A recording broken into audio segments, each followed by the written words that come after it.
Hello, Ed. Hello, Joe. How are you? Good. What are we doing here? Oh, this is a bit weird, isn't it? We find ourselves on a Friday night. Friday night. Because we've got nothing better to do, apparently. The highlight of the week. The highlight of the week, we are watching the World Cup draw, which This is what everyone's asked for, isn't it? Yeah. Us doing a podcast whilst watching the World Cup draw. Whilst watching the World Cup draw, exactly. So we're joined in the studio, Joe and I, by producer Tom. How are you? I'm great. Good. And you've put the flags up again. I have. I have to say you've done well at replicating. Thank you. And I've made a little bit of a. I've put some important countries behind you as well, Joe. Go on. Which ones? Well, Bangladesh. That's the Seychelles there. The Seychelles. Lovely. There's Great Britain. There's Great Britain. Yeah. Tunisia. Is that Tunisia? They're in it. Yeah. Tunisia. Yeah. They're in the World Cup. I know what I'm talking about. Well, we are going to be just sort of keeping you abreast of what's going on in the draw, and the draw, the ceremony has started, so we've not missed a load. Tom's going to be keeping an eye on what's going on in the United States. We've currently, all you've missed is Andrea Bocelli singing Nessun Dorma. I'm sure he does that every time, does he not? He certainly does, and he probably commands a decent fee to do it as well. Imagine so. He's very good. I did catch a little bit, and I was impressed. He's very good at what he does. He is very, very. He's good like indeed. Arjen Robben, isn't he? Yeah. You know exactly what he's going to do, and you can't stop it. Can't stop it. It's brilliant. And aside from Andrea Bocelli, we've had Heidi Klum and Kevin Hart coming out to host. A very big height difference there, with Heidi Klum playing the role of big woman up top. Yeah, sure. Big woman on the right. Yeah, exactly. The big man, little man partnership. Yeah, there. Heidi Klum, wearing a gold sparkly dress, and Kevin Hart looking like he's just popped in after picking up his children from school. Yeah. It's a nice jumper. Yeah, but he could have worn a tux though, Joe. Come on, it's the draw for the World Cup. So yes, Tom will be keeping us on top of proceedings, won't you, Tom? I will. I'll keep you guys informed to the best of my ability, which, frankly, is not a high ability. It's fine. It's fine. When it comes to football, at least. We're also going to chat about the groups, the teams as they come out later on. What it means, who's playing what, and just sort of give you a little bit of information about some of the teams that you may or may not have heard of, and the sort of the dark horses to look out for, and all that sort of stuff. And I must admit, Joe, sort of right from moment one here, a lot of my information I'm getting from journalists who've done a lot more research than I have. They've probably the thing is that they've got a lot more time on their hands. They than do. You do. They do. But in particular, I'm going to take a lot of my information from an ESPN article written by Tor Christian Carlson. So thank you, Tor Christian, because this is definitely going to be helping us out a lot here. But Joe, I think it's really important that we start with England. Sure. Okay, look, it's the draw, so officially we can get excited about the World Cup. Let's start with England. Should we be excited about this World Cup? Yeah, I think we should. I think this is quite widely seen as the best squad we've had for a long time, the last few years. We've got some great players. We've got a proven manager that can win trophies, who isn't bothered about past this World Cup. He is fully focused on this World Cup, and I don't mind that at all. You got to sort of admit that when it comes to Tuchel, what he may have, and it could be just because of his personality, but also, like you say, just because of the sort of the short tenure, the short assignment that he's got, is that there's no room for sentimentality, is there? There's been a lot of this discussion about Bellingham and how much Bellingham plays and whether he can fit into this squad and all that sort of stuff. Tuchel doesn't really care about the next tournament, does he? He doesn't, and he's already said that he's not going to try and shoehorn Bellingham, Foden, Palmer all into this team. He kind of has that distance from, like you say, the sentimentality of this team, what it means to be England manager, that he can just look at this black and white, and this is the team that is going to do the job. So I think there is reason to be optimistic. I think other reasons to be optimistic for England. Harry Kane, it's it feels like a different Harry Kane, doesn't it? Sort of at the moment compared to, I don't know, the last few tournaments where we've sort of gone in thinking, well, Harry Kane will probably lead the line, but he's not the same sort of player that he was. And yet, after his time at Bayern, he's been a rejuvenated player, hasn't he? He is. He looks a lot less worn out, I think. I think his role's definitely changed to a deeper role. He also looks great. I don't know if you admire him like I do, but he looks fantastic. Okay. he just looks refreshed. His hair's looking lovely. He's wearing white boots. Maybe it's that sort of maybe it's the mountain water of Bavaria. I don't know. Yeah. I don't know. The fresh air. Who knows? But I think that it is true to say that I think Harry Kane definitely looks like a player who isn't carrying the weight of an entire team on him, which he definitely was at Spurs. He was, and I think for England as well. And I think almost having that distance away from the Premier League, he's not in the spotlight as much as he was. We're not pinning all our hopes on him. If anything, we're probably pinning them more on Bellingham the last few years. But it doesn't feel like there's a particular player that we're all like, this is the guy that is going to carry us over the line. And how does that work, do you think, in terms of let's go into the sort of the gameplay of it? You know, how does Kane, do you think, work in this team when he has got so many really exciting players around him? We've talked about the likes of Eze, the likes of Morgan Rogers, the likes of Cole Palmer, who's still to come back from injury. Like, how do you think Kane fits in with that sort of side? I think he fits in because he's quite happy to get out the way in the build-up. I think he's quite happy to get deep. And actually more, I think that really helps the wingers. That helps Saka, Gordon, or whoever he plays on the wings. Kane dropping deeper, collecting that ball, playing a pass, playing little intricate 1-2s with Eze, Rogers. It helps in the build-up play for him to then arrive late in the box. And yeah, I just think he's quite happy to be involved deeper than he has done before. It's all down to the wingers he plays, and I think this is why in the Euros we struggled a bit, because Kane started to do this. He's playing Foden on the left wing, which he's not a natural left winger at all. You need someone like Gordon. Rogers can play there too, who is going to be an out-and-out winger, is going to get forward, and I think that's how he fits in. We're going to touch, I think, in a bit. I've got a few questions to ask you that are a bit more of a looking back to the past, Joe. You know, the nostalgia of World Cups past. I've got a few things to ask you about that. But one thing I would say is I feel like for decades, for almost my entire life as an England fan, we've always had those questions about what does England do on the left wing?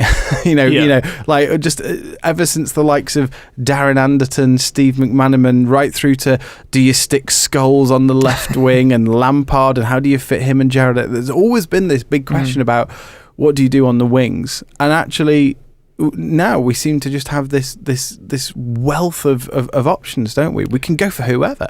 Yeah, I think we've got a really exciting attacking line. That kind of position, the position under scrutiny kind of has moved to that third centre midfield role, right? I think that's the position now where we're like, who's going to play there? Is it Elliot Anderson? Is it Adam Wharton? Is it Conor Gallagher? But yeah, that left wing position, you're right, we've not had a depth there for a long time. But now, yeah, really exciting position to have, yeah. So talking about positions, where do you think, you've mentioned that third central midfield role, where do you think elsewhere England, there's some question marks over England's squad selection? I think left back as well. I think definitely the last Euros Trippier was playing there, and we all saw it wasn't working. You had Trippier on the left back, you had Foden left wing, both of whom favour cutting inside. Whether they're Trippier was right-footed, Foden is a more central player. I still think left back, we don't have an out-and-out left back that looks solid. I think Lewis Hall could be a good shout. Livramento's played there before, but then he's a right-footed player. Luke Shaw, is he going to be fit? Is he good enough to start? I think left back is going to be a question mark, yeah. And I think that was the major thing from the last World Cup, wasn't it? Is that it was very obvious, like you say, that Kieran Trippier wasn't working just because every time the ball came to him, he had to stop and sort of shift the ball onto his other foot, and it slowed momentum down in the build up, and that was a huge area, a huge issue for us. Again, in goal, we have quite a lot of options there, don't we? As well, with the likes of James Trafford and Nick Pope, who are going to be knocking on the door of Jordan Pickford. Yeah, you're going to struggle to dislodge Jordan Pickford there. I think he's the best goalkeeper we've had in a long time. Consistent, great in a penalty shootout, gets in the heads of other strikers. But yeah, that second goalkeeper position is up for grabs. I think James Trafford is starting to regret his move to City because he's not playing at all, and I don't think he will. He's only 2 years younger than Donnarumma, which feels mad. Yeah. But it just shows he's not going to get a look in for as long as he's at City, I think. So I think I wouldn't be surprised if he looks for a loan move in January to try and get some game time. Ramsdale starting to play at Newcastle. I think that's a really interesting thought as well. But then you're looking at Dean Henderson, who's so consistent, and yeah, I think he is the front runner to be behind Pickford. Absolutely. If I could just cut in, chaps, just to give you an update. Please do. President Gianni Infantino, if I said that right. Yes. So he's just finished talking, and now we're looking at some celebrities doing some charitable work. But before that, he spoke for 7 minutes straight, and he led the crowd in chants of USA, followed by Canada, and then Mexico. So the whole crowd going, gosh. USA, Canada. Oh no! And then Mexico as well, and then Kevin Hart and Heidi Klum thankfully interrupted. I think excellent. It's safe to say that this event, even just the draw, is going to be entertaining, isn't it? It's going to be almost like the US itself. It is going to be wild. It'll be a roller coaster, but it will be entertaining, that's for sure. And I think that's probably a good slogan for the World Cup. I mean, as well. Funny enough, that's what Gianni said when he came out. We're in the USA, so we have to make a show. Yes. I'm also getting a few quotes up on. I've got the BBC website up. The first quote that came from Infantino: FIFA is the official happiness provider for humanity. Oh dear. Not sure. Not sure. Yeah, well... I think Gianni's met God. Well, we might have some things to say about that, but listen, it'll be a great event, I'm sure. I know we have touched on some of the morality and ethical issues around the World Cup in our previous episode, which you should definitely give a listen to, and we're not gonna ignore those tonight, but we do want to focus on the sort of more of the on pitch sort of stuff. So let's go back to England, Joe. We've touched on the team. We've touched on sort of the areas of strength and weakness. Why? I'd like to ask you this question: why do you think England might not win the World Cup? Like, where do you think they're gonna come unstuck in terms of just more broadly, not necessarily in terms of a specific area on the pitch, but where do you think they'll come unstuck if they do? I mean, obviously, so much of it's about the draw, the look of the draw. Actually, the way it's Robbie Williams and Nicole Scherzinger is on stage. Oh my goodness! Keep us updated, Tom. Let me entertain you. But I think obviously it's down to the look of the draw. England can't play. I think it's France, Spain, and Argentina until at least the semi-finals. Yeah. So that's a positive. But I think the last few tournaments, the problem has been those smaller teams that play a low block. I think that is where England could come unstuck. When it's an open game, they've got players that can run into space and create chances. But when we're trying to come up against a team that is just so defensive, I think that's where it could come unstuck a little bit. I think let's have a quick look at the potential scenarios for who England might face in this group.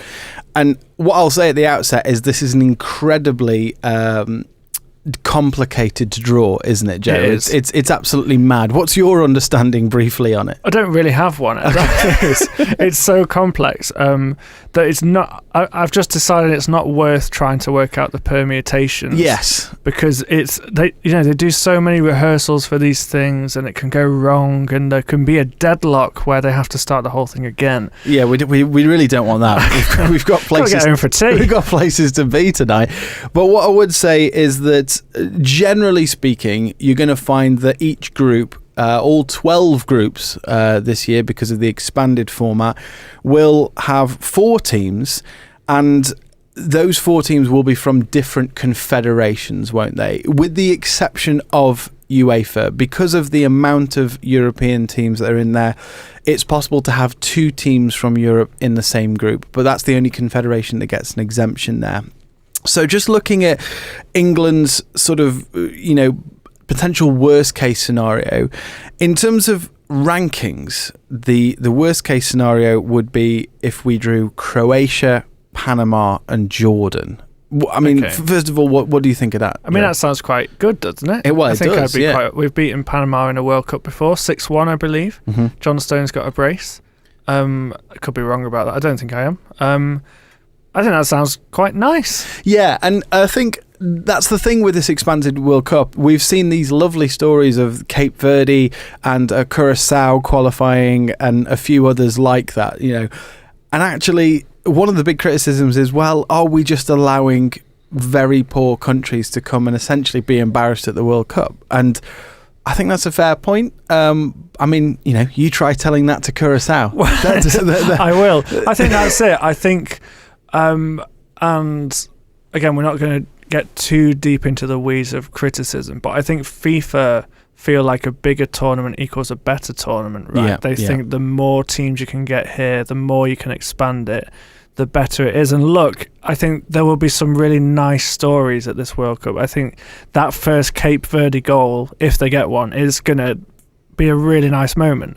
I think there's going to be little pockets of that's going to be joyful, but actually the overall picture, is it good for the tournament? I think probably not, because I think the group stage is going to be quite dull. If I could just cut in here, chaps. So Robbie Williams and Nicole Scherzinger. Yeah, good I pronunciation. think I got that right. Do you know what band she was in, Tom? Spice Girls. Pussycat Dolls. Never mind. Anyway, they've just finished their song, and if you wanted to gauge a sort of audience reaction to it, I don't know if you know, there's you can like and dislike comments on the BBC Sports journalism feed, and it has 51 likes next to 495 dislikes. Oh, never people mind. aren't a fan of that. Didn't sell well with the BBC Sports. What song crowd. did they do? Do you know? I Is it don't an know if it original? had a name. I'm afraid I'm not up to date with popular music. Oh, shit. Well, never mind. Going back to the draw, I think looking at the possibilities for England, there are potentials for tougher groups than the one I mentioned earlier, Croatia, Panama and Jordan. I think probably the hardest group is there is a prospect that we could draw Morocco, Norway and Jordan.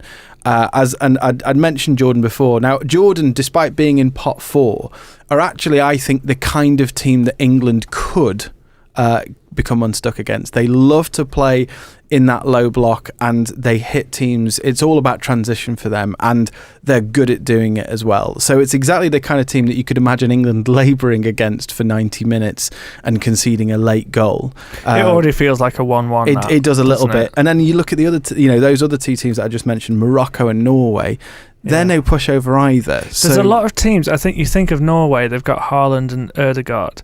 There's a lot of teams that are probably quite average, but then have that star player ability. I'm thinking, because we can also get, we can also draw against Egypt, and they have Marmouche, they have Salah, they have some good players. They could get drawn against Uruguay, who have just hard to play against. So I think there's some tough teams here that England could come unstuck against. The other thing to note as well is obviously there's a lot of teams who are still yet to qualify. They're in a playoff. Obviously, there's lots of European teams that are in a playoff.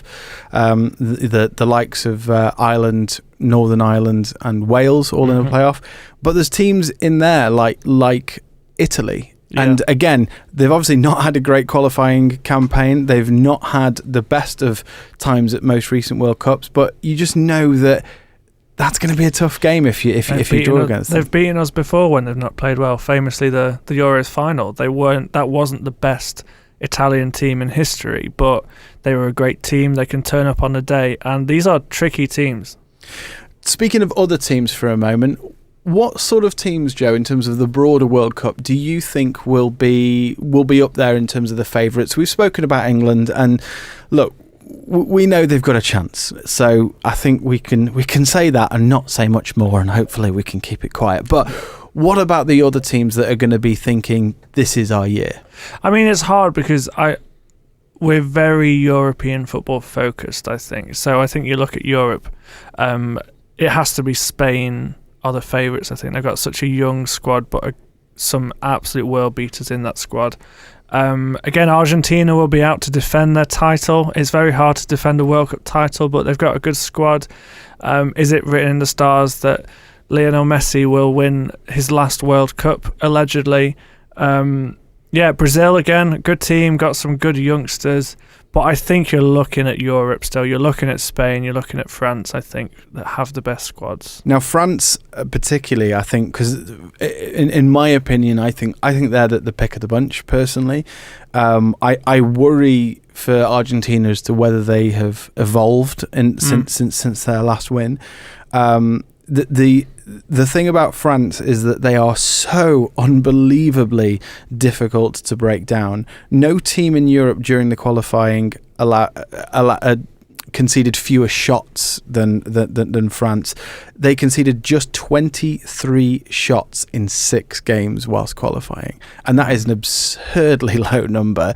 They are just such a difficult team to break down, and again, you sort of look at that. If England and France were to face off, how would England do there? That worries me a bit. I think it's going to be really interesting when you look at the style of play of this World Cup, because I think it's quite clear to see that the Premier League this season is super physical. Long throws are back, that like we've spoken about a lot. It's all about getting to those second balls. It's being physical. It's being strong. Is that going to be replicated in the World Cup? I think you look at the style of football in the Champions League. It's a lot weaker, I think, and English teams are doing quite well in the Champions League. If I could just interrupt you here. I hope you're about to interrupt about this bizarre trophy that's just been brought out onto the stage. A trophy that's been brought out with 2 sort of hands holding a globe. Yeah, it looks very weird. And then before that, there was an interesting advertisement about Donald Trump. Okay. It seemed like an advertisement, or it was more rather an announcement that US President Donald Trump has been awarded the first FIFA Peace Prize. Oh, lovely. Oh, yes. And this is it. Here he is. He's walking out onto the stage to claim this trophy that can only be described as looking like sort of hands coming out of the ground and grasping the a world earth in its fingers. It's very weird. And also, almost, I know it's supposed to be about peace, but it's almost a bit of a scary image, I have to admit. It is. It looks like it's straight out of a horror film, doesn't it? Yes. And he's been awarded a medal also. Wow. And I imagine now he will do a speech. I imagine he can keep that trophy next to the Club World Cup in his office. Yeah, in the White House office. Let's talk about some of the other home nations, Joe. I mean, really, the only home nation I think that we can talk about, which is Scotland. Yeah. Because they're the only other home nation that are definitely also going to the World Cup. What do we think about their chances? Are they just there to make up the numbers? I mean, I really hope not. I mean, that feels harsh to say, but so much of what Scotland have been good at is how good they are at Hampden Park, I think, and what the crowd does for them there. We watched the Scotland-Denmark game, and the crowd played such a huge role in that game in roaring them on. And I think Scotland in a tournament is a different prospect. I think it's a big occasion. It's their first one in 30 years.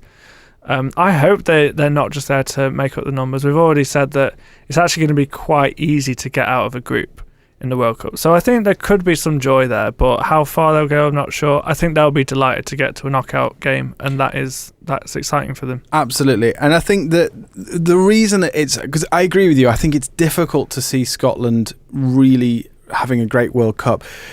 In terms of the fans will turn up, and that will be an incredible environment, an incredible atmosphere, and that will roar the team on.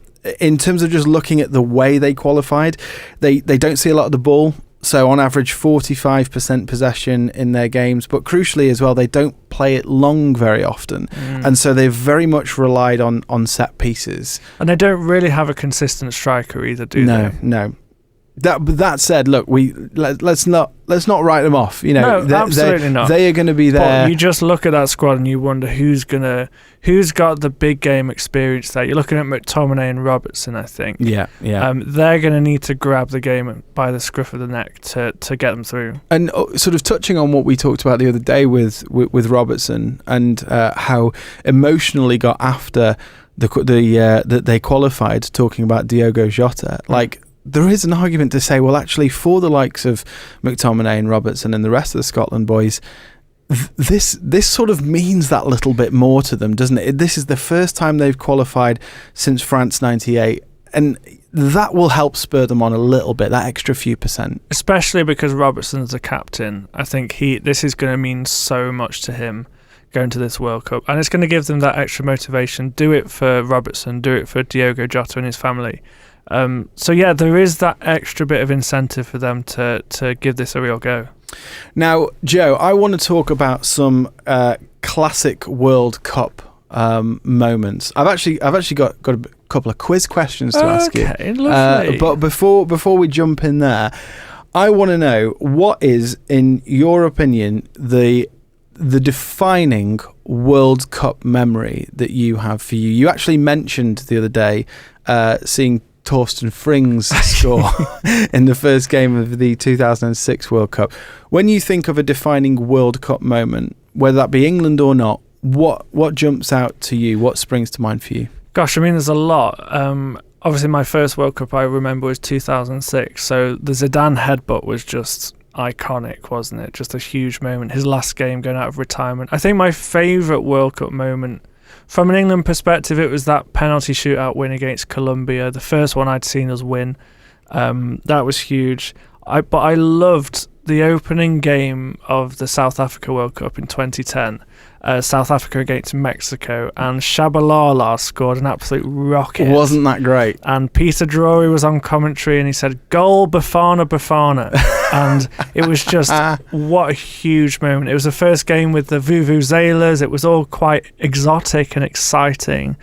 So I think that is a moment that stands out for me. How about you? Well, I would say the moment for me, and this is going to sound strange because it was a very depressing World Cup moment, but I remember really distinctly when England were knocked out of the 2002 World Cup in Japan and South Korea.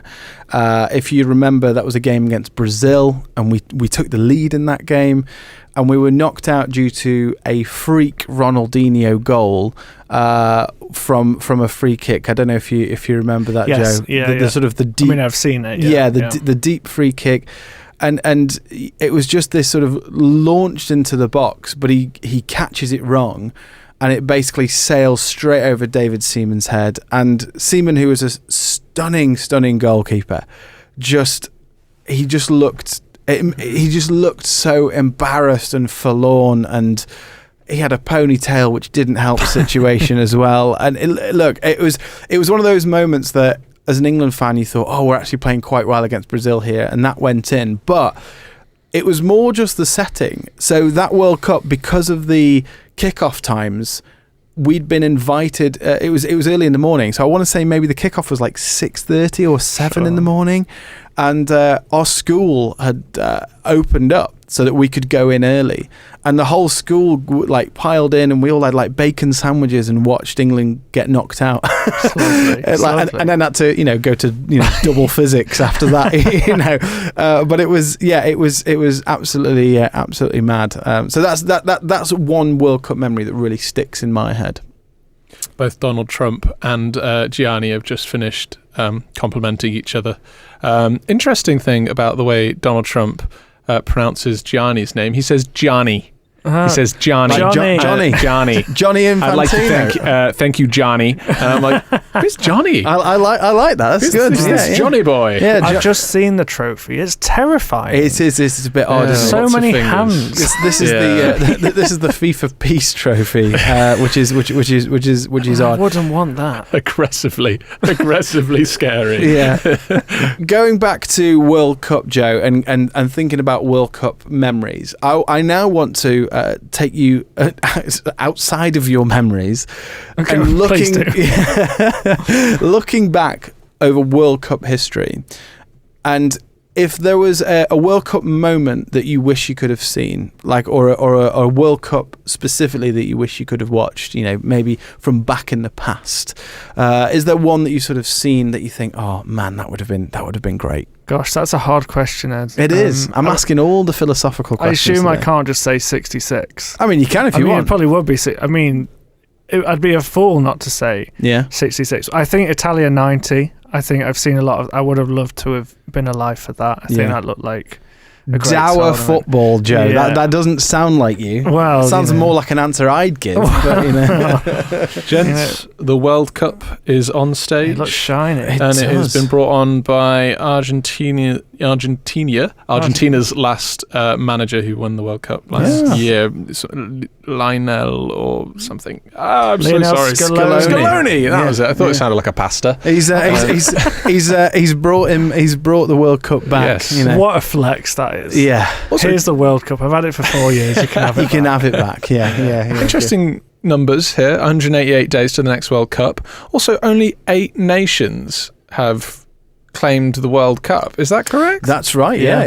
That's Not surprisingly few. Not that many teams are in with a shout, and England are one of those few teams, Yeah. Joe. But as you mentioned, 66, a huge occasion. Italia 90 definitely has some kind of sort of weird nostalgic glamour about it, sort of the haze of the 90s. For me, it'd be 1970. Okay. I Mexico. mean, obviously I've just been to Mexico. Just been. But part of the reason I actually went is because I do have this slight obsession with the 1970 World Cup, because it was just, for me, it was the defining moment where football went from being this sport that, the lads who'd just done a shift down the pits and wearing cloth caps, and 66 had a bit of that still about it, didn't it? Those old brown leather footballs, to all of a sudden footballers were celebrities, footballers were athletes, and the game got a lot quicker. You look at some of the footage from 1970 compared to 1966, the game is infinitely quicker. There's something about it was the first World Cup in colour as well, so it feels more glamorous. And if I could go back and watch any World Cup, I think it'd be 1970. Some interesting quotes from Donald Trump's speech here. He says, Gianni has done an incredible job. You have set a new record on ticket sales. Has he? An interesting thing to pick up on. And he also said that the world is a safer place now. This is in response to his Peace Prize. The USA was not doing well a year ago. Now we are the hottest country in the world right now, which of course is a concern for the World Cup, isn't it? It is. Don't want to worry about the heat. Yeah. So, I don't know if that's a boast, is it? Yeah. Come on, we don't need that sort of stuff, Donald. Right, Joe. Go on. Quiz time. Gosh. Are you go on. excited? Yeah, I wasn't ready for this. Okay. I've just got a few questions to fire at you. So here you go. This is multiple choice, but I'm going to see if you get the answer, or see if you might know the answer before I give you the multiple choice. Okay, fine. What do Panama boss Thomas Christensen, Canada coach Jesse Marsh, and Uruguay coach Marcelo Bielsa all have in common? Is it to do? Do you want an answer now, or? Well, what would you say? it I'd is? say it's to do with Leeds. They've all managed Leeds. Okay, so your answers are: they didn't play professionally, they've previously managed Leeds, they've each won Olympic gold, and they led different nations to Qatar 2022. While you're thinking about that, Joe, little countdown for you guys. We're 12 minutes from when the draw should be starting. Goodness, yeah, we need that to hurry up. Yeah. I mean, my immediate thought was Leeds. Is it all of them? Is it all? Well, I mean, I will say right now, I am taking this quiz directly from FIFA's website, and so there is one answer. There is one answer. Well, it would be. Now, Jesse Marsh, did he take Canada? He took Canada to Qatar, or did he join afterwards? I think he did take them there, because he went into that quite quickly. Bielsa, he wasn't. I'm going to go. They've all managed Leeds. You go. They've all managed Leeds. That is the correct answer. Yes. Well done. Thank you very Excellent. Excellent stuff. Excellent Does stuff. that count towards our quiz tally of the season? No, it doesn't. This is friendly. This is international break. This does not count. In the stats. Just to remind ourselves of the scores of that. Currently, Joe has in the lead by 5. Ed, you are a little behind at 1. Just a little bit. I don't think you need to. Can we talk about our whilst there's a little break, can we talk about what we learnt about our listeners this week, Ed? Oh, please do. Yeah. So if you're a Spotify user, obviously there's been a big week, Spotify Wrapped. This is when you find out what song you've listened to the most. This is when parents find out how much they've had to listen to, something awful on their own Spotify account to placate their own children. There's been some fun revelations in the UCB office this week. Someone, I won't mention any names, but someone that doesn't have any children found that their second most listened to genre was lullabies, and they have no idea where that came from. Yeah, good stuff. Well, we managed to see our Spotify Wrap, didn't we? Yes, the big man up top. We've got a lot of stats from what our listeners like to listen to elsewhere. Now, unsurprisingly, our biggest listener base is in the United Kingdom, but Ed, where's our second most? So second place, would you believe, is not Ireland, which is sort of what you'd think. You'd think so.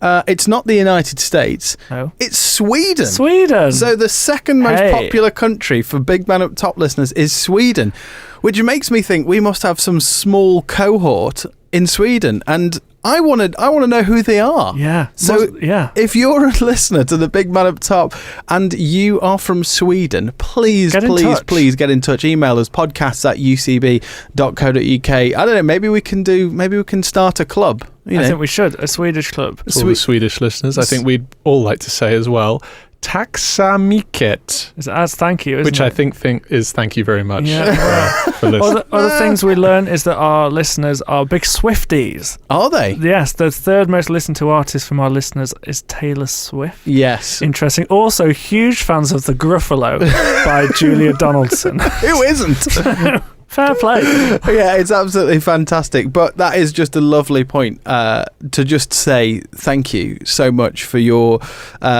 support over the months and years of us doing this podcast. We're very, very grateful. And it's lovely to learn about you all and what other nonsense you're listening to as well, aside from this. Do you want another quiz question, Joe? Yeah, may as well. It looks like Infantino's back and doing a speech. We're back, and looks like the draw bowls are out. I wasn't expecting bowls. Don't you worry. But the Prime Minister of Canada, I don't know. I was expecting something that wasn't see-through. Okay. Honestly. Oh, it's all got to be transparent. Yeah. I see. We've got to make sure we're all above board here with the World Cup draw. Prime Minister of Canada and President of Mexico, and now Donald Trump. Lovely. On the stage to draw from the bowls. Is Rio Ferdinand out yet? Is Rio Ferdinand involved in this? Well, he was apparently. It feels strange for him to be amongst this group of people. Yeah. No shade on Rio Ferdinand. No, but certainly in terms of world leaders and then Rio Ferdinand, it does feel a bit odd. England's 5th greatest centre-back. Fair enough. Right, here's your question, Joe. Here's another quiz question. Are you ready? Yeah, go on. Which of these qualified nations has Curaçao boss Dick Advocat not previously coached? I like that question. So which one has he not previously coached? Okay. Belgium, the Netherlands, Croatia, or the Republic of Korea? Oh, he screams Republic of Korea. Surely. Croatia. Belgium, Netherlands. Now, Netherlands feels obvious because he's Dutch. Yeah. I think it would be strange if he hasn't. So I think it's between Belgium and Croatia, and I think I'm going to lock in Croatia. See, I don't know the answer to this. Okay. What do you think? I think it's Belgium. Really? I think it's Belgium. But I'm going to go with your answer of that's Croatia. kind of Are you ready?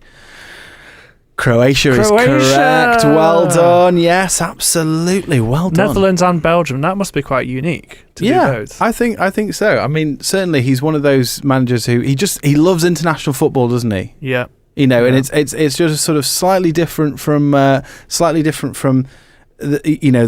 run of the mill. Do you think it's harder, or do you think it's more chilled out? I don't know. I think it's just different, isn't it? I think some managers excel at club level, some managers excel at international. I think that's going to be what's interesting about Tuchel as well, going back to England, is that he's proven in a club setting, day-to-day training, man management. I think this is his first international job, so it's going to be interesting how he copes with that. Obviously, qualifying has gone quite well. But yeah, we'll see. Now, did you know, Joe, that this World Cup in North America, in the US, Mexico, and Canada, they don't have one mascot. They have three. Wow. They have three mascots, three animals. So your next quiz question, it's not really a quiz question, really, but just what animals do you think they've gone for? I mean, when picking the three mascots? And obviously, there is sort of one for each nation. I'm going to go for a Canadian moose. Ooh. Correct. Maple the moose is one of them. Yeah, he's wearing a red shirt. Yes. Mexico. What animals are in Mexico, Tom? The animal on the flag is like it's like a kind of bird, like bird of prey or something like that. Falcon? But no, I don't know about a falcon. I think more of a kind of an eagle. But I think that might be an American shout because they're big on bald eagles. Big on eagles, aren't they? So I'm wondering if perhaps Mexico could be some kind of cat, perhaps like something maybe a bit. I don't know why I'm drawn to cat. Maybe I don't know if they have leopards or something like that. Let's go for a Mexican cat. Can I just say, producer Tom has absolutely nailed it. Zayu the jaguar. For Mexico. Yeah, no, you're having. I'm giving you that. No, have it. Good. And the United States have a bald eagle. Oh, Tom. Called. Are you ready? I know my national animals. Is it Benny? No, it's called Clutch. Oh, no. So we've got Maple the moose, Zayu the jaguar, and Clutch the bald eagle. Wow. Representing, just as the Peace Prize does to the globe. I think it's supposed to be clutch, as in like a clutch moment in a game, which is a very American phrase, in clutch, rather than accelerator, brake, clutch. I think it's going for that. I would have gone for Boris personally. Yeah, Boris the bald eagle. But there you go. That's they're the World Cup mascots. Chaps, the first draw is upon us. Oh, the first ball. Okay, first draw from we can come Minister. back. We can come back to this chat later, Joe. Tell us what's going on here. The Canadian Prime Minister is drawing from his bowl. He's drawn a ball and he's about to open it up, and that says Canada on it. Canada. So that's a Canadian. So I think these first three are quite premeditated. Yeah, it's going to be the three host teams, isn't it? Yeah. And quite interestingly, we're watching this with very little idea of what's going on. But Canada's name has been drawn almost suspiciously. Now, interestingly, obviously we've touched on Canada being managed by former Leeds manager Jesse Marsh. And did you know that they have a style, Jesse Marsh's Canada, that they call maple pressing? What does it mean? I've absolutely no idea. They play a tight, aggressive 4-4-2, defending on the front foot with a high line. So there you go. The Mexican president has drawn Mexico, and Donald Trump is about to draw the third ball, the United States. And I think I'm willing to guess it will be the United States. She was delighted about drawing that. She was. I wonder if she knows. I feel like it's been planted. Well, we shall see. But Mexico have been drawn in Group A, and Canada have been drawn in Group B. And yes, you are assuming that USA are about to be drawn in the other spot, which That is Group C. Group D, actually in Group D Yeah. for some reason. We don't quite know why, but yes, out are the three hosts. There they are, and their state leaders of all happen to have picked their country, which is great. Definitely, but yes, that's for sure, yeah. Canada, the maple press. Maple pressing. I thought that was particularly funny. But yeah, it's all about sort of high pressing, that sort of thing. Canada have got some exciting players in the squad as well. You know, they've got the likes of Jonathan David, who in an attacking role. You know, so they've got some. They do have some great players, and you know they'll want to make sure with a World Cup sort of that's taking place at least partially in their country that they actually turn up. I think they could be a bit of a surprise team. Like you say, they've got some good players. They were fan favourites at the last World Cup. They also have Alphonso Davies at left back. He's kind of one of those players that he's a left back for his club but plays everywhere for his country. He's really exciting. So yeah, I think they will surprise quite a few people, I think we need to briefly touch on the other two host nations as well before the draw continues. Mexico, they're in a bit of a funny place, really. They like to be a possession based side, but they've sort of struggled to sort of fit both strikers of Raul Jimenez and Santi Jimenez into the side to sort of together. It's the classic Gerard Lampard situation. They've both played very well, so they've tried to sort of fit them into a 4-2-2, but the manager prefers to play with three up front. With one central striker, so it's going to be sort of interesting how they work with this sort of double number 9. Yeah, and I think quite a few countries will have that problem trying to fit players in, and football has changed. You have strikers that are better starting, you have strikers that are better from the bench, so both of those strikers will get their fair amount of game time, and I think football is moving away from the starters and that kind of thing. So I think that's quite a nice problem to have. Now the United States find themselves with a very familiar manager as well. If Jesse Marsh managing Canada wasn't good enough, the United States have Maurizio Pochettino, don't they, in charge? What do you make of that as an appointment? I think it's a huge appointment for them. I was so surprised when I heard that he'd gone there. I think he's very well renowned around Europe and around the world. I think he could have got a really good club job, and I think the USA have done so well to get him in. I think if they hadn't, he'd be back at Spurs by now, probably, and struggling to make that squad work. But yeah, great manager. I think he's going to bring a lot. I think clearly USA have gone hard on this World Cup. It's their World Cup, and they want a well-renowned coach, and they've got one, and I think he's a great manager. Now, they've tended to build the team in recent times around Christian Pulisic, haven't they? A really outstanding generational talent for them. Yeah, and he's kind of one of those players that maybe only the last few years has kind of flourished in the way that we thought he would. So I think he's kind of coming into form just at the right time for this World Cup. And he's got some good players around him. Tyler Adams in the middle is a very good player. Brendan Aronson as well, that we spoke about in the Premier League. They've got quite a good squad. They tend to play with three at the back and have Pulisic in this sort of main central creative role, and everything sort of goes through him. But interestingly, they were unbeaten in 5 against 2026 bound teams with a +8 goal difference. So they're kind of one of those teams that, the ups and downs in qualifying, but have finished well. And I think that's always a good thing, isn't it? As you're coming into a World Cup, to sort of have that, have that sort of momentum.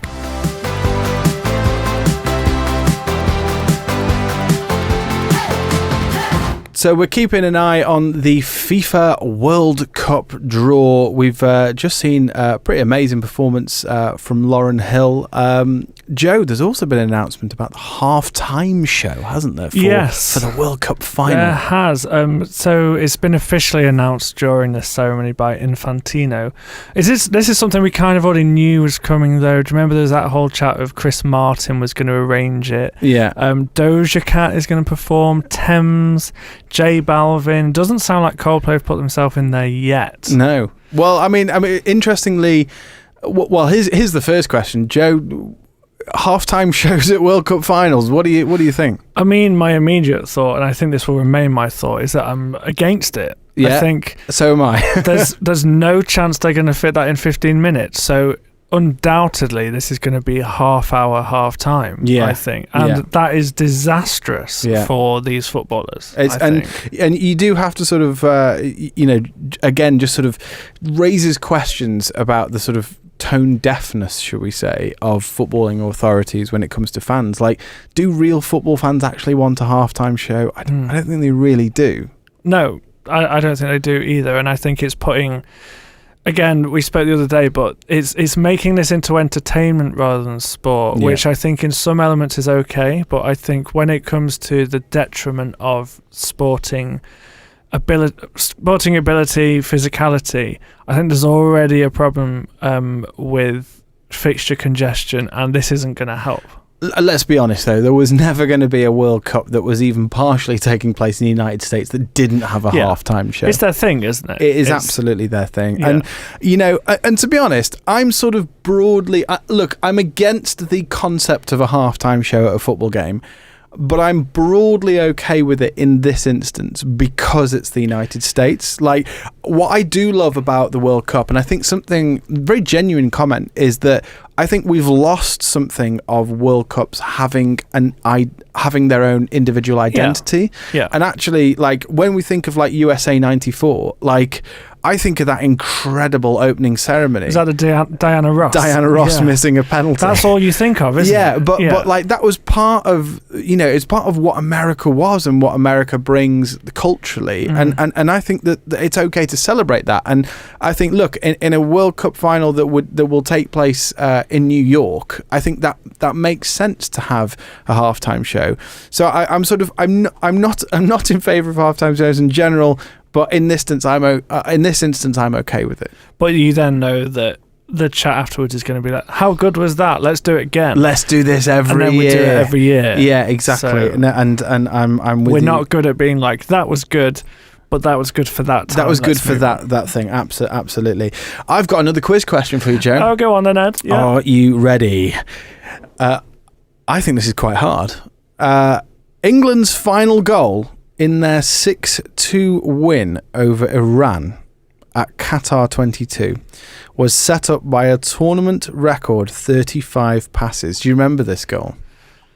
I remember the game. Yeah. I do remember the game. Do you remember where you were? I was in the UCB kitchen. Watched it downstairs. Yeah. Oh, very good. It was at lunchtime. It was, wasn't it? Yeah, I do remember that. So, yes, that final goal in their 6-2 win set up by a tournament record 35 passes. But who finished off the move? Was it Raheem Sterling, Jack Grealish, Marcus Rashford, or Callum Wilson? Ooh. Now, again, I don't know the answer until we lock one in. So I'm interested to know who you think, but I'll give you my thoughts as well. I think it might be Callum Wilson. He was definitely at that tournament, and I just have a vague memory of him coming on in that game, and he feels like the kind of player that scores the sixth. See, for me, because I was trying to think of it, I was going through Raheem Sterling. I don't think he played much of a part in that World Cup, did he? No. Now, Jack Grealish. Grealish is who I was thinking. Was this the game where he scored and he did that that celebration? Quite possibly. There was that video of him speaking to a fan, and the fan said, "If you score at the World Cup, will you do this celebration?" Yeah, so my gut feeling was Jack Grealish. I'm happy to go with Jack Grealish. Should we go with Jack Grealish? Yeah, let's do that. Tom, have you got any thoughts? Jack Grealish has quite big calves, doesn't he? Yes. He does, yes. Yeah, I thought so. Yeah. Good thoughts, Tom. Yeah, very good, very good. We're going to go with Jack Grealish.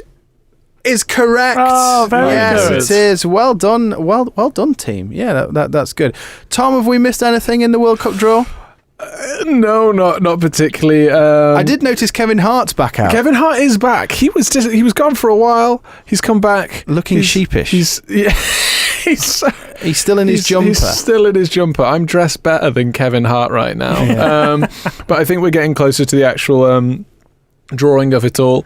Now, I want you to look back. We started touching on the topic of travel at this World Cup, I wanted to sort of throw out some of the names of where some of these cities where these games are going to take place to you, Joe. Yeah. And just sort of see if you had any thoughts about what it might be like to see a World Cup game in some of these cities, because I think it's absolutely fantastic.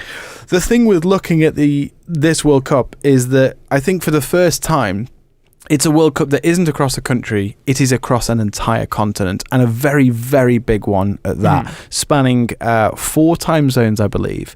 So you've got the Western region, and you've got games in LA, San Francisco, Seattle, and Vancouver. What do you think an LA World Cup game is going to be like, apart from just oppressively hot? I feel hot right now. Sorry, I'm getting very distracted by this. Matthew McConaughey's on screen. This fake phone call between Rio Ferdinand and Infantino. Yeah, there seems to be some sketch comedy going on here. We don't need this. It's called A Call from the President, Act 1. Oh dear.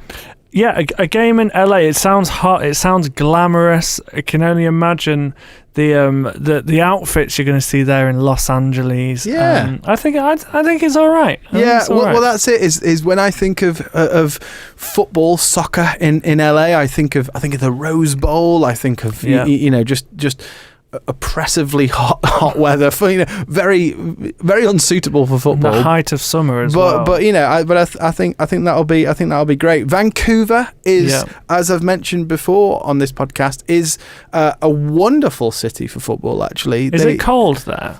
No, not in the summer. Okay. It's equivalent to a summer in Vancouver is equivalent to a good summer in the UK. Okay, so fine. you're talking sort of mid to high 20s, maybe low 30s, depending on how hot it actually is. But they have a beautiful stadium in Vancouver. Seattle, of course, really, really great sporting heritage as well. So quite a lot of exciting things down that west coast. Looking at the central region, you've got 2 cities in Texas, Dallas and Houston. You've got Kansas City. I'm not quite sure what Kansas City's footballing heritage is, but they're known for their American football, aren't they? Kansas City Chiefs. They are, yeah, certainly, yeah. They've been quite dominant in the last few years. But then also 3 cities in Mexico as well. So you've got Guadalajara, Mexico City, and Monterrey. And so again, they're going to be very, very excited to host the World Cup. The draw conductor is coming out. We just had a third bit of sketch from Salma Hayek,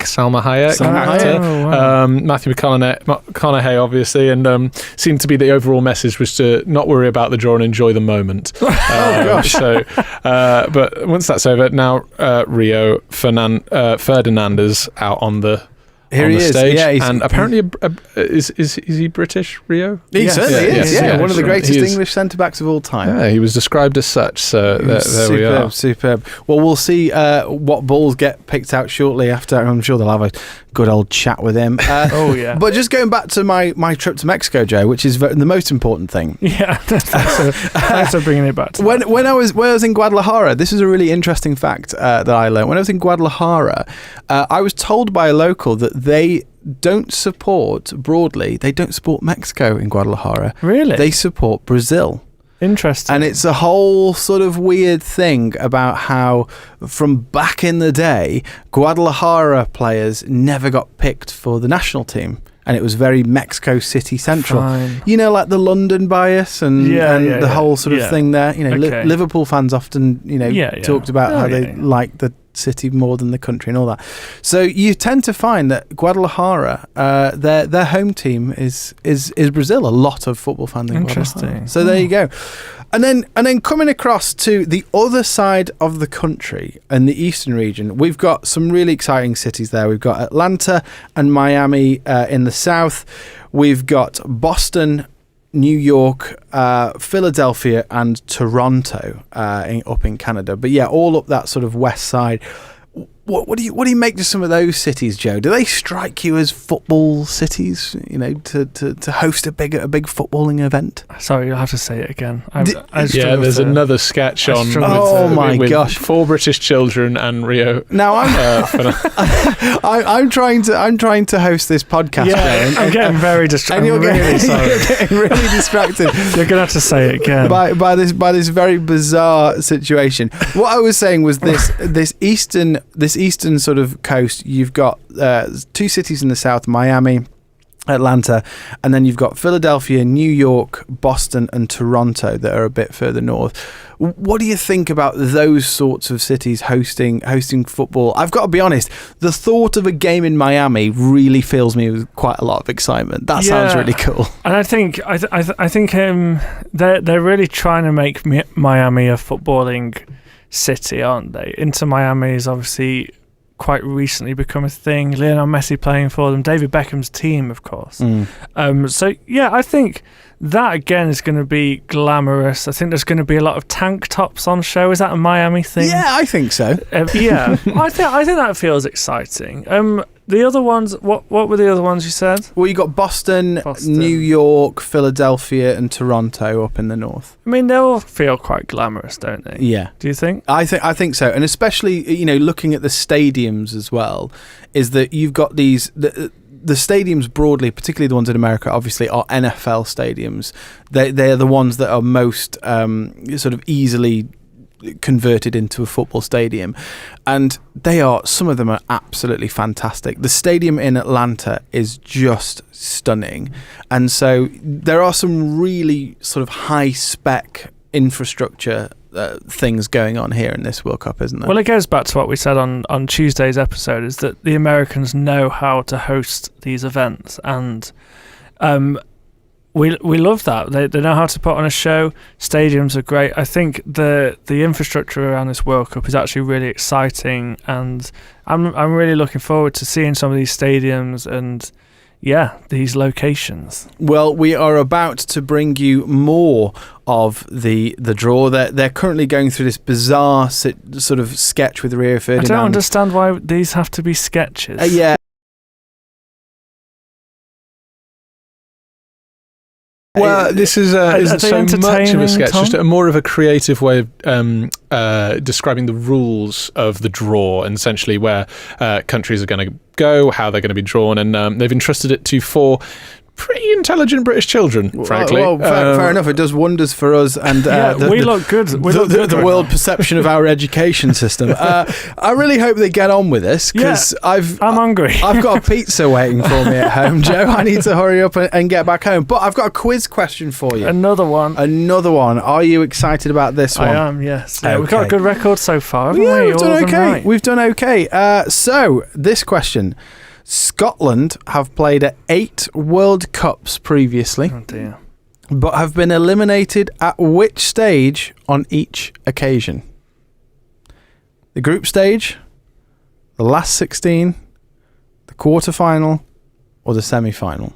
I mean, surely one of the first 2, group stage, last 16. Yeah, almost certainly. I mean, you are going to know this more than I am. Do you know the answer to this? I've got a gut feeling, but my gut feeling is they never got past the group stage. I think that's where I'm landing too, but I didn't know if you remembered any time. Well, I can't remember. My only memory of them at the World Cup was France 98, which I do remember quite well, and I remember the opening game of France 98 was Scotland versus Brazil. Yes, of course. And with John Collins scoring a penalty for the Tartan Army, but my gut feeling says that they've never got past the group stage. Should we lock that in? I think so. Yeah. Let's lock that in and see if it is right. It is. It is right. Sorry, Scotland. Sorry, Scotland. I think, again, going back to what we were saying earlier, there is a real chance for them to actually, with this new format, get out of the group stage. So let's hope they can do that. Tom, are you enjoying this so much? They're introducing Wayne Gretzky. And he's a famous ice hockey player, famously. Oh. I thought this was the Football World Cup. Hang on. From an entertainment perspective, has it been a good show so far? Yeah, it's had its ups and downs. I've never watched one of these before, I'll admit. It's a bit like Eurovision. So I don't have much to... I've never watched that either. Okay. I watched the F1 did a similar thing last year on my birthday, and they introduced all the teams and the cars, and after a bit I thought that was a bit draining. It feels a bit convoluted, doesn't it? I mean, we've been here for an hour. Aaron Judge, he's a baseball player. He's a famous baseball player. He's on, and I'm not sure. I believe Tom Brady's coming out. I think they're just bringing out American and Canadian. Shaquille O'Neal. Okay. He is a giant of the sport. I really hope he doesn't stand next to Kevin Hart. I guess this is it. They don't really have any footballing legends, do they? Yeah. So they're having to go to other sports. Nor does Mexico and Canada not have any big names? Mexico do. Mexico had some big names in the past, but no, certainly this feels like an American dominated proceeding. They're having to show us, look, we're good at other sports. Ed, 100 points for you. That's Tom Brady announced on the stage. Well predicted. Well, Shaquille O'Neal is next to Kevin Hart. The height difference is extraordinary. That is wild. It's a very unfair show for Kevin Hart. I can see why he didn't dress up. He knew this was how it's going to be. He's gone missing for a lot of it. Yeah, exactly. He's probably feeling a little bit self-conscious. It feels like we're close to this. These are our drawers. At what point do we call this a night already? Well, it's heading that way. You'd like to, because they need to fit in the whole draw and the village people singing YMCA. Yeah, exactly. Which we're not sticking around for. Absolutely not. I have children at home waiting for me. So, Kids, Donald Trump performed the YMCA. I had to watch it. Yeah. I'm sorry. Teams in pot 1. Here we go, guys. Okay, yeah. So these are all the top-seeded teams. Go on, Joe. Who's the first name out the pot? First name out the pot is Brazil. Ooh. Now it feels like Brazil are very much sort of that team that you always think that they'll do well, won't they? That they're kind of that sort of just enigmatic team. And there's often the thing of the World Cup officially starts once Brazil have played. Yes. Don't you see them in their yellow? Absolutely. They're going to be in Group C. Yeah, Ancelotti in charge. Yes. It's going to be interesting to see sort of what formation they play with as well, because they tend to go with 3 strikers. Next ball, Germany in the next ball. Germany. How do you rate them, Joe, in terms of the way they've been playing? Because it's been a bit of a funny sort of old time for the Germans, despite being this really dominant side for so many years. Yeah, I mean they're so up and down the last few years. It's hard to. They've got some nice players. I think Voltemada is becoming more and more present in that team. Florian Wirtz is picking up form a little bit. Musiala as well. Had quite a bad injury this year, so it's going to be interesting to see how he fits in. Yeah. Next ball is the Netherlands. Netherlands next. This bit isn't that interesting, really, is it, Ed? Because they're just going into their groups. So that's laying fine. The foundation. We're laying the foundation. That's okay. Yeah, the Netherlands. They're in pot F. They're in Group F. Ronald Koeman, of course. And I think like one of the things with him is that I think he's trying to bring back some of that total football of the previous amazing Dutch teams. But they've got some great width as well. I think they'll be a really exciting team. I hope they'll be a really exciting team at this World Cup. And also, the Netherlands always look good, don't they? The fans, all that orange. The orange wall. Belgium are now out as well. Belgium, Group G. Absolutely. Belgium kind of, there's been a lot of talk about Belgium in terms of the golden generation and all that. And, yes. And actually, oddly enough, I think that they've sort of lost a lot of that pressure now. It's gone a bit. So it's now they've got a chance. Jeremy Doku, of course, one of their stars. I think they've got a good chance to do quite well. Spain in Group H. Spain, of course. National food of Spain? Guess it. Go on. Tapas. Can you say Paella, of course. Joe, what do you reckon about Spain? Obviously, they are still a possession-based team, but very much they're a lot more. I'd say a lot more effective than in previous generations. Aren't they? They're a lot less slow build-up than they have been previously. That you think of the Xavi, Iniesta, Busquets days. The tiki-taka. They were slow, but they were effective. But yeah, I think for me, Spain are the favourites. Argentina in Group J. Argentina, of course, World Cup champions. Now, why can't they be in Group I? They've missed a group, though. I think they just explained, but I missed that. I'm sorry. it's something to do with the way the pots the are. sides of the draw, maybe. We have to briefly touch on Lionel Messi. Sure. What do you? I mean, is he just being sort of dragged around? Like, honestly, is he going to be the same player that he was in? Well, 22? we thought that with the last one, didn't we? We thought this was going to be his last one. Is he going to be good? But he was phenomenal. I won't be surprised if again he shows up. He's a fantastic player. Speaking of players that should they be going to the World Cup or not, Portugal have just been drawn. Yes, France before that in Group I. Yes. So of course France and Portugal. I mean, we touched last week on the Cristiano Ronaldo. Sorry, this week on the Cristiano Ronaldo ban, or more specifically, the suspended ban. Yes, because he's actually going to the World Cup. Suspended bans, they happen all the time. They happen all the time. So Cristiano Ronaldo's Portugal are in Group K, and that means that in Group L it will be Tom. Great Britain, no, England. You had one job. So that means they'll be playing quite late on in the tournament. They'll be the last group to play, right? That's right, and it's going to be interesting. A long wait for us. It's going to be interesting to see as well what that means in terms of what groups are playing where in terms of location. So the Giants Stadium, which is in New York, but also the AT&T Stadium, which is in Dallas and Texas. So there's going to be a bit of travel there as well. But broadly speaking, those games in Group L are going to be northeast based. So that feels quite good for us in terms of, look, we're not in Mexico, we're not in Miami, not too far. Yeah, I don't know who knows, but we've moved quite quickly onto pot 2, which is encouraging for all of us hungry men. Yeah, I think Rio has realised we need to move this on. We're desperate. Thankfully, I've texted my wife and told her that I'm going to be late, and I've had a thumbs up emoji. Is that a good sign or a bad sign? No, that's good. Yeah? That's good. Yeah. It means she understands that there are important things here. Yeah. So yes, absolutely. Now there's some tricky teams in this pot. Tell us about the teams that are Croatia, in this pot. Colombia, Switzerland, Uruguay, Japan. The kind of teams that you think, oh, they're fine, and then actually when it comes down to it, they have the quality of a lot of their players play in the big leagues in Europe, and at the same time, have decent squads, but also have that kind of underdog spirit, which is also an absolute nightmare to play against. Someone like Senegal in that pot as well, who have already beaten Tuchel's England.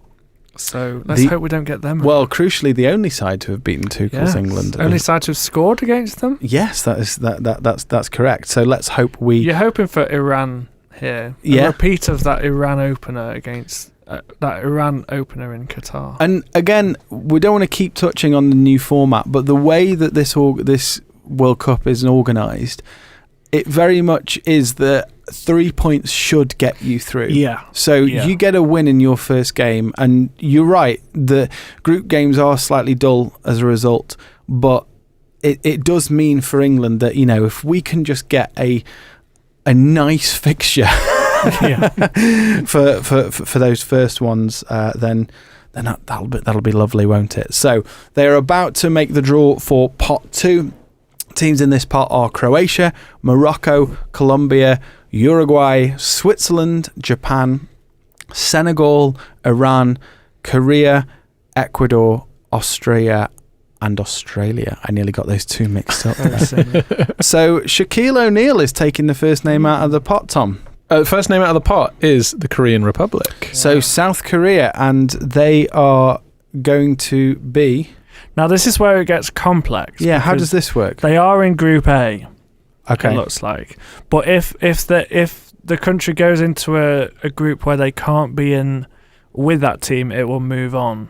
So Canada here can't be with another. There's no other team in North America, is there? No, I guess not. So let's talk about that though. Mexico and South Korea. That's a lovely pairing. Is that isn't it? the opener? Well, that could well be the opening game. That but feels nice. That feels very World Cup. I like that. I do. And so, by my reckoning, then Canada and Switzerland both red and white flags in the same group. Yes, Canada and Switzerland. Exactly. That's lovely. Yeah, what are their kits going to do? Which one's Canada? They do have away kits. Tom, is one of them going to wear green or something? Well, one will wear white, won't they, or something? Canada have quite a nice black Shaquille away O'Neal is kit. struggling to open. They should have given him bowling balls. Why didn't we do World Cup draw bingo? Because that would have been right on the top of my list. Okay, Brazil, Morocco. Brazil and Morocco. Yeah. What do you make of Morocco and their chances? Because they're one of those teams. Again, they've got some very exciting players, haven't they? And they're also sort of very hard to break down the way that they're set up. Yeah, they are. They're a very aggressive team. I think they surprised quite a few people in the last World Cup. It was. Yeah, I think it's hard to know where they're at this point. I don't know if their squad has developed much from Qatar. But they're always going to pose a challenge. Great talents. Their national food is tagine.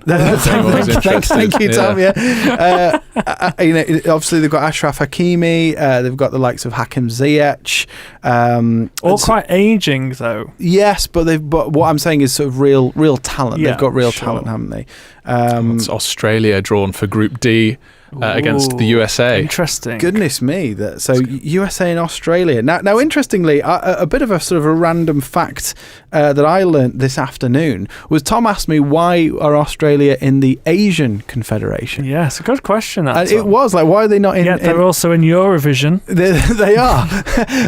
What continent do they belong to? Why are they not in the Oceania Confederation? And it basically turns out it's because they were too good. They were absolutely hammering teams 25-0, and they got moved into the Asian Confederation after putting in an appeal to FIFA. Now it's becoming quite apparent that we're going to get quite a hard draw here. Looking at the teams that are left over. Left is Austria, Iran, Senegal, Japan, Uruguay, Colombia, Croatia. Great. So if it's not Iran, then I think it's a tough start. It is. Ecuador getting put into Group E, and then now Japan being drawn for Group F. Japan, Netherlands, that feels good, doesn't it? It does. Again, very World Cup-y. Very World Cup. Very World Cup-y. What do you think it is about when I say World Cup-y? What am I talking about? I think it's very vibe based. It's so hard to quantify, though. It's really hard. Is it just like unlikely pairings, like you wouldn't usually put them together? Potentially. I think the Netherlands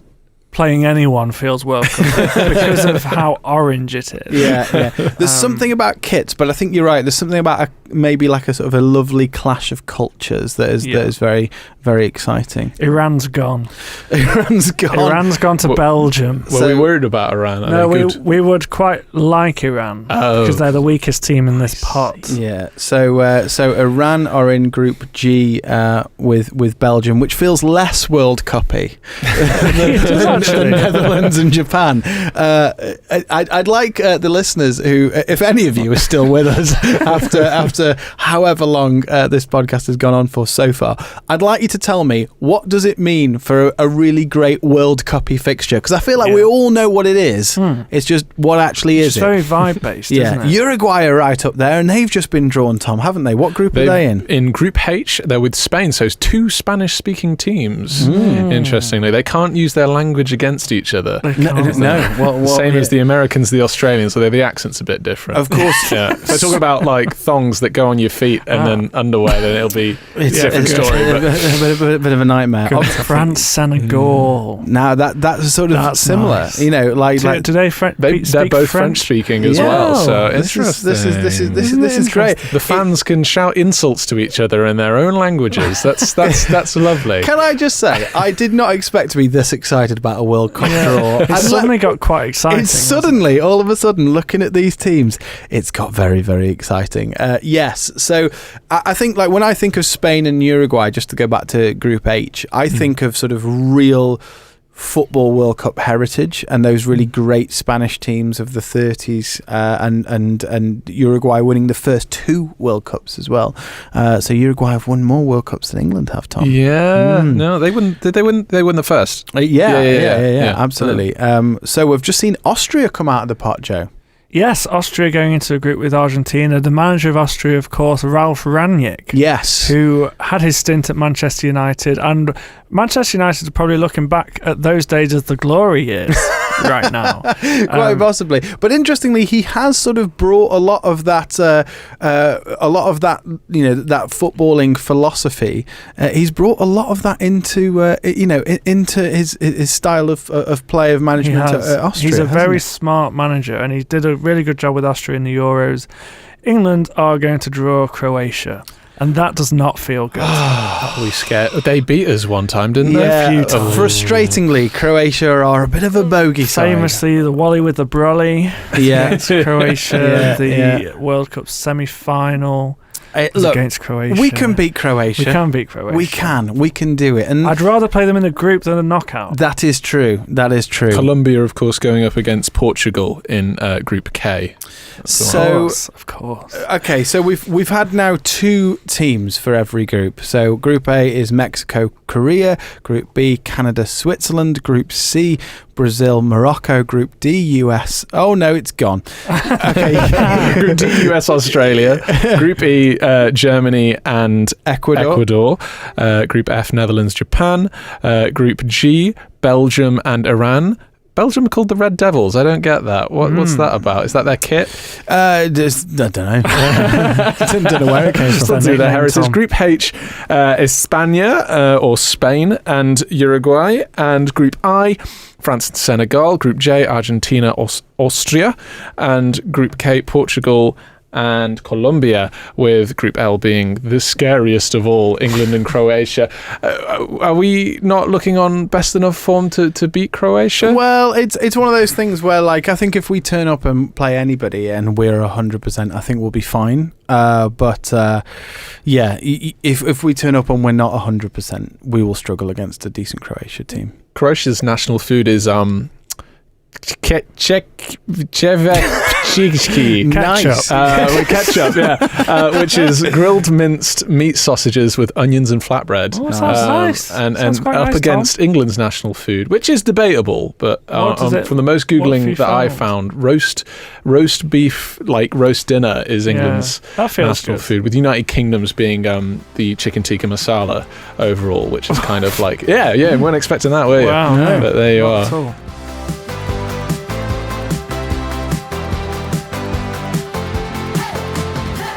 So producer Thomas had to leave because he needs to go and check if we're going to get locked in. It's going to be a close call. It is going to be a very close call, because this evening is just continuing to go on. This draw is taking their sweet time. South Africa have been put into Group A, and I actually think that is the first game, because I remember there was chat of it's the repeat of 2010. Opening game. Okay, that's South Africa versus Mexico. Yeah, the first game. And listen, I don't mind it. I don't hate it at all. I do not hate that. South Africa jumping into Group A. Are you in favour of a repeat opener? Yeah, I think that's fine. You think that's okay? I think it's okay. Yeah. Do you not think it would be nice to have its own? It would be, but look, I would much rather a repeat that's a decent game. Yeah, and Mexico, South Africa feels like a decent game. Feels competitive. Yeah. So we've just seen Qatar be drawn in Group B alongside Canada and Switzerland. Can I be honest? Looks like a bit of a naff group. I think I'll be missing that day. Let's hope they're the ones on at like 2 a.m. Yeah. You'd hope so. In fact, actually, to be fair, especially if Canada are playing more of their games in Vancouver, which is possible, then that could happen. Who's being drawn next, Joe? Paraguay has been drawn. Now they can't go into Group C. Can they go into Group C because Brazil are there? You'd have thought not. So You're They might be in assuming Group that maybe D. they're in Group D with the US and Australia. Now which, that's exciting, isn't it? yeah, exactly. Paraguay, I always have those memories of the goalkeeper, Jose Luis Chilavert. Yes, what a player he was. You remember him? Yes, Yeah. they have gone into Group D. That's interesting. Pochettino looks quite happy with that draw. Yeah, I think US have got to be really happy. Like Paraguay and Australia, they're not easy games, are they by any stretch? But equally, in terms of looking at chance, a chance to progress to the knockouts. That's a good draw for them. So the next team is coming out for this will be I imagine Group C, depending on who's coming out. Côte d'Ivoire. So another African nation. So you're assuming they'll go into Group E with Germany and Ecuador. Gosh, we know what we're doing, Ed. We could run this draw. I don't think we do. I haven't. I think we're sort of just. I think we do it a lot quicker than this. Now, I'm looking ahead to England in Group L. Yeah, and I'm looking and seeing. Looking right at Scotland, aren't we? I'm looking at Scotland, Egypt, Norway, Algeria, and Tunisia. There's some good sides that are still in this pot. Gosh. So let's see who's been drawn next, Joe. Now, interestingly, we can't get Scotland because we've got 2 Europeans. That's right. Nations. Yeah, that's right. So and we can't get Norway. So that's good. So that is good, actually. Yeah. We've had our horrible European team already drawn, but that still does leave with a couple of tricky sides from Africa that we could come up against. Who's just been drawn there? So Tunisia has just gone into Group F with Netherlands and Japan. That's great. That's nice. That's a nice, lovely World Cup group. That is. Egypt are next to be drawn. They'll be going into Group D. I believe. No, no, they won't. Group G. Group G. Group G. That's what I said. That's right. Yeah. Group G. Absolutely. Egypt, Mo Salah. It's again one of the big talking points is we'll want to see him do really well at a World Cup, haven't we?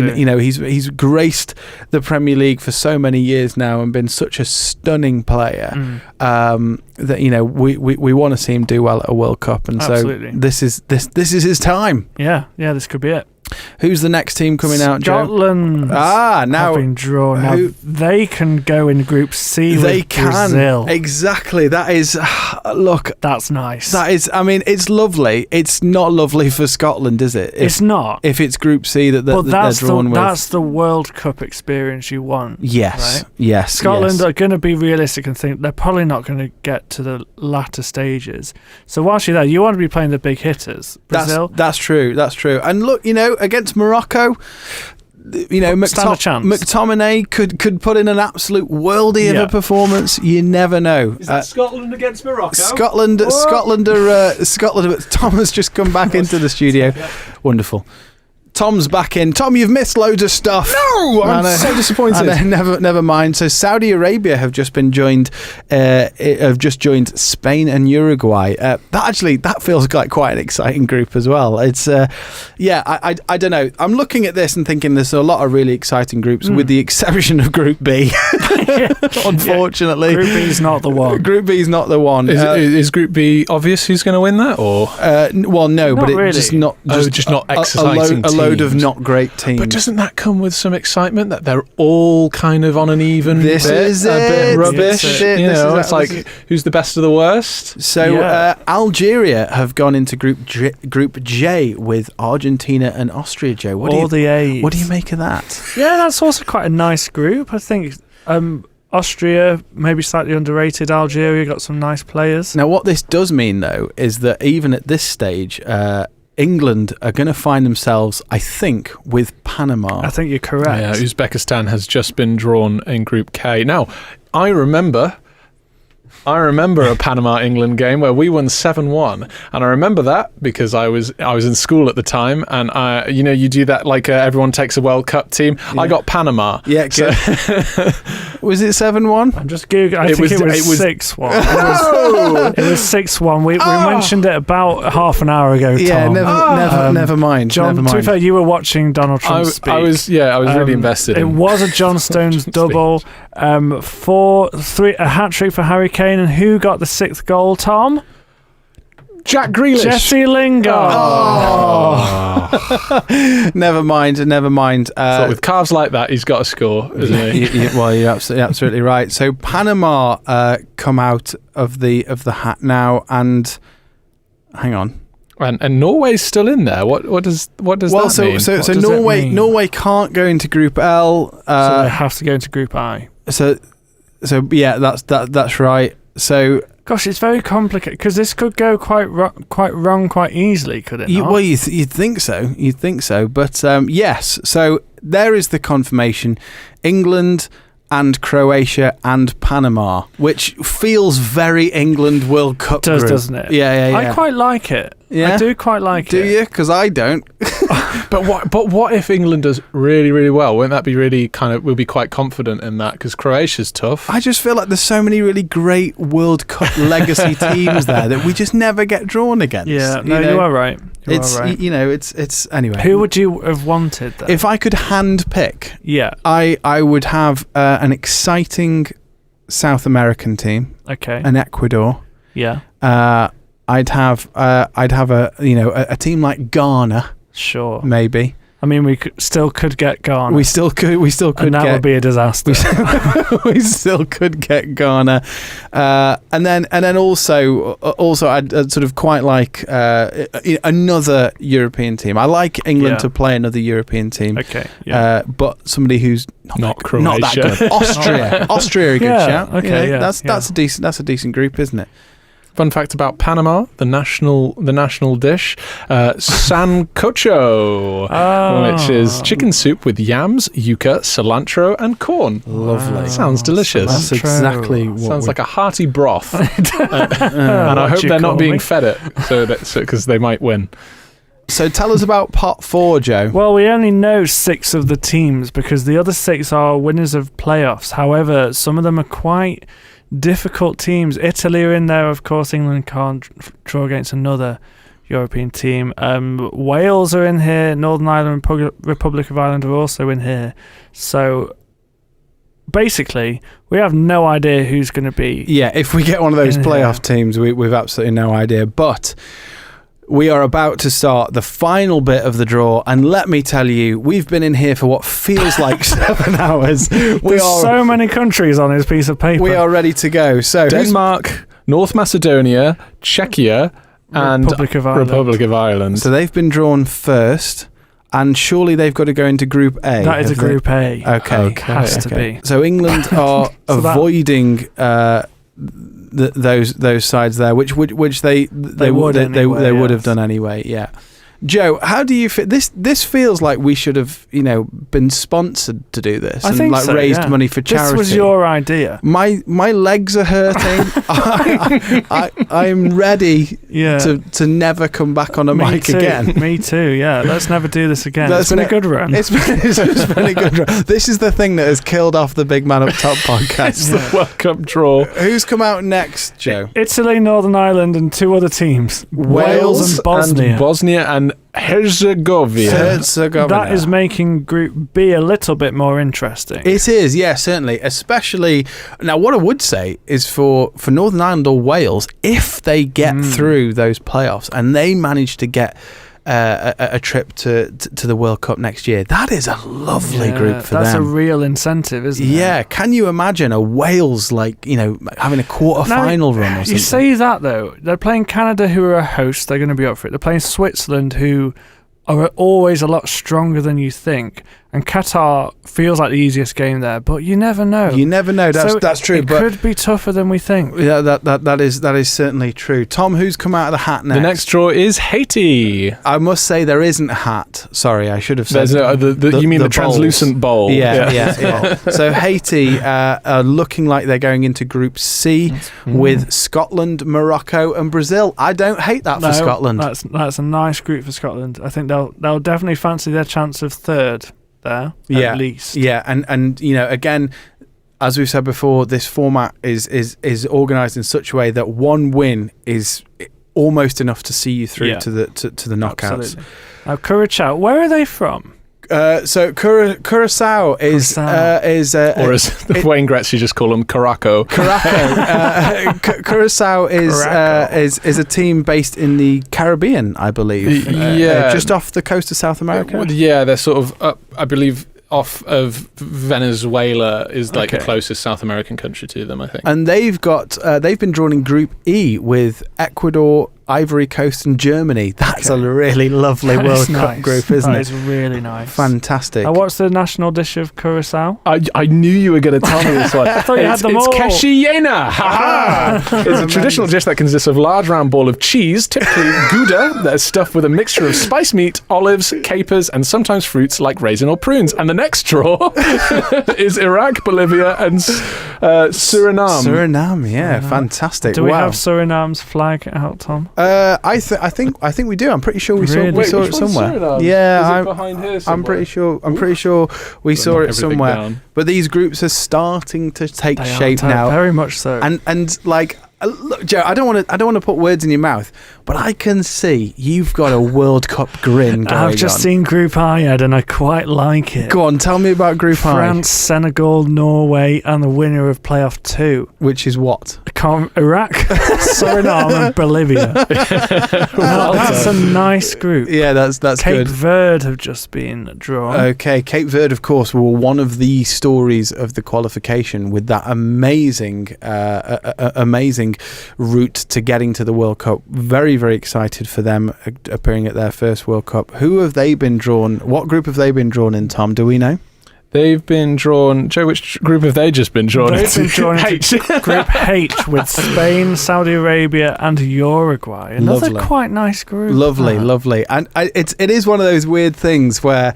And you know, we talked earlier in the week about why FIFA have such a stranglehold on this whole process, and it's because of this. All of a sudden, I am so up for this World Cup.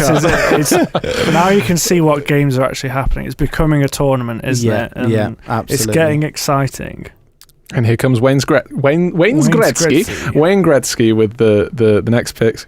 Turkey, Romania, Slovakia, and Kosovo. Yes, of course. Again, Turkey, a real sort of staple of World Cups. You know, you think of the goalkeeper Rushtu. Remember with his with the little black tape lines under his eyes, the sort of the war paint.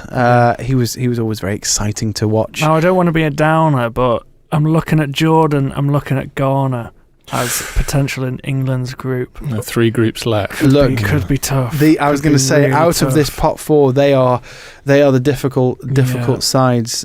So the winners of 4 groups left. The winners of that playoff that we just mentioned with Turkey and the likes have gone into the group of USA, Australia, and Paraguay. Ukraine, Sweden, Poland, and Albania. All of them.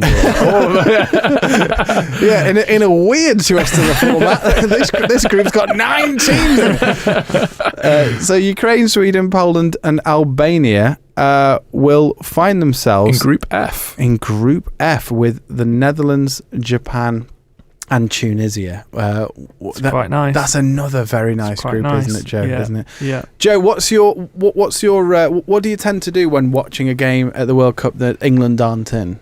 Back to back, watch it all. Yeah. Watch all of it. I love it. I mean, this one is going to be different because there's just so many games and they're at ridiculous times. So we'll see. We'll see what happens. But I'll go into it with the intention of watching every single one. Well, probably. Jordan have just come out the pot. Tom, where Katie Price? No, not that Jordan. Jordan, the Middle Eastern nation. Where are they going? They've gone into Group J for Jordan. Yeah, good. That's nice. And who are they playing in their group? So that's Argentina, that's Algeria, and Austria. That's again another exciting World Cup-y group. We're getting Ghana. It's looking like Ghana. It's looking like Ghana, unfortunately. I don't mind it, to be fair.